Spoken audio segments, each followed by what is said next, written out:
उपेंद्र कुशवाहा की पार्टी में दरअसल हो क्या रहा है। उपेंद्र कुशवाहा से जब पूछा गया है सवाल तो बोल रहे हैं कि आप लोगों के पास कुछ पूछने के लिए नहीं है। एकदम इरिटेटेड दिखे वो, गुस्से में दिखे वो।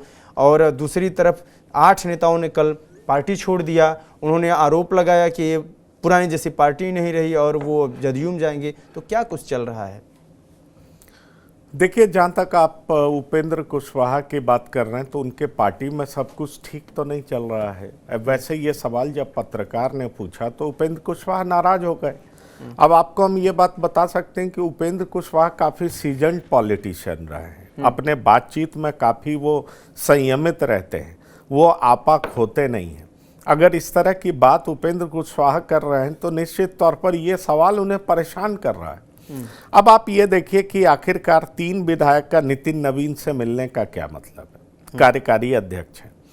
दूसरी बड़ी बात यह है कि ये तीनों विधायक जब उपेंद्र कुशवाहा ने लिट्टी चोखा की पार्टी की थी अपने आवास पर तो ये तीनों विधायक वहां नहीं पहुंचे थे। ये भी सच बात है।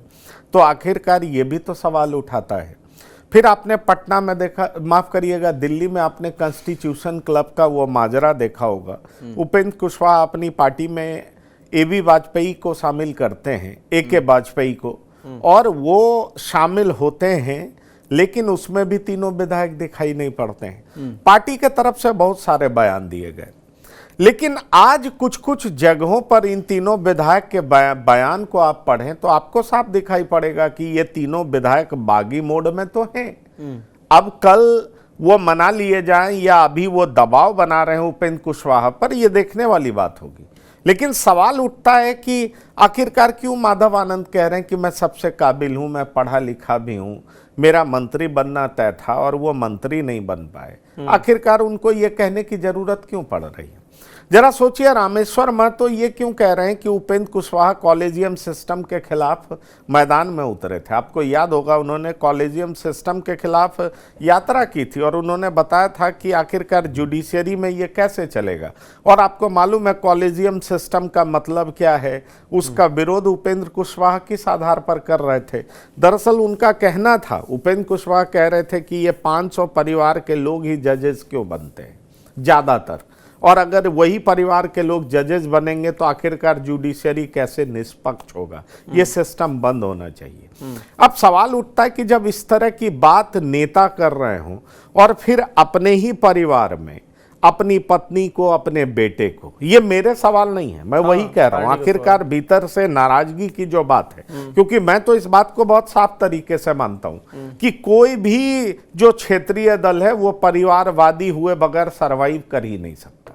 ये बिल्कुल साफ है। और खुद मैंने उपेंद्र कुशवाहा से पटना के कॉन्क्लेव में बात की थी तो उन्होंने बड़े ही बेपरवाह होकर के कहा था और बहुत ही साफ यथावत बात उन्होंने कही थी कि भाई आप देख लीजिए, नीतीश कुमार के आगे ये डिलेमा है कि अगर वो बेटे को लाते हैं तो उनके छवि पे असर पड़ता है, और अगर बेटे को लाते हैं तो भाई पार्टी बचेगी, नहीं लाएंगे तो पार्टी नहीं बचेगी, और लाएंगे तो उनकी छवि नहीं बचेगी।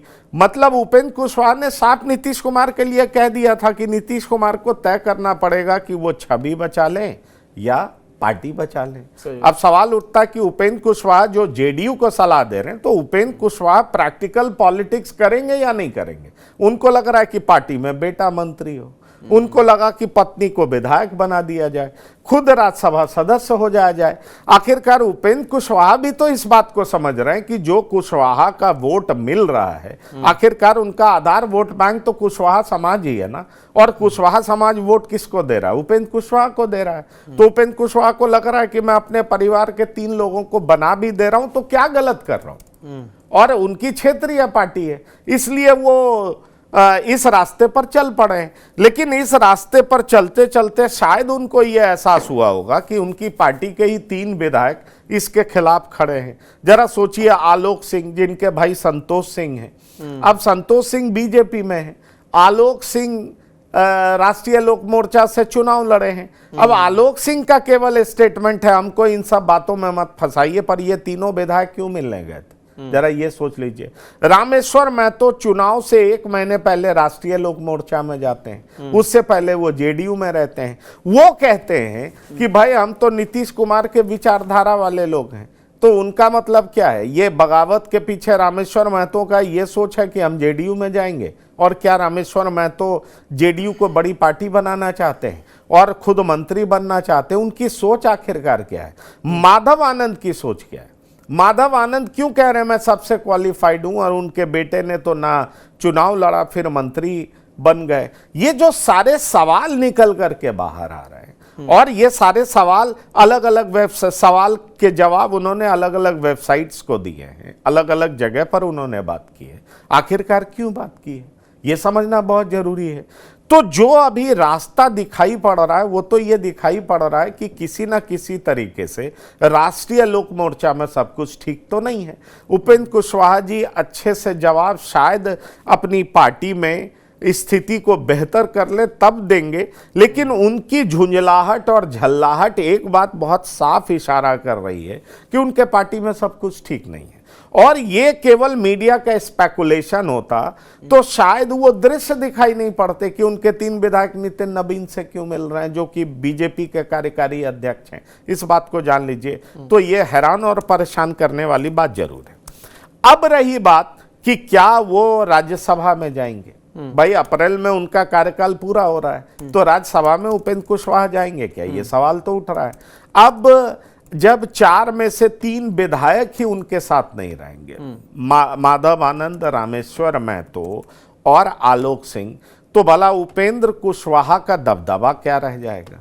अगर बेटे विधान परिषद में जाते हैं तो क्या उपेंद्र कुशवाहा को जाति के नाम पर, क्योंकि कुशवाहा समाज को पूरे तरीके से अपने साथ जोड़े रखना है, उस नाम पर क्या उनको राज्यसभा बीजेपी भेजेगी? एक बड़ा सवाल है। वही मैं कह रहा हूं, लोगों की नजरें तो इस पर टिकी रहेंगी, और यही सारे ऐसे सवाल हैं जिनके जवाब खुद उपेंद्र कुशवाहा भी तलाश रहे होंगे। उनको जवाब क्या मिल रहा है और फिर वो जवाब हम लोगों को क्या देते हैं, ये देखना दिलचस्प होगा। लेकिन आप ये भी जानते हैं कि किस तरीके से जीतन राम मांझी खुले स्वर में राज्यसभा की सीट मांग रहा है।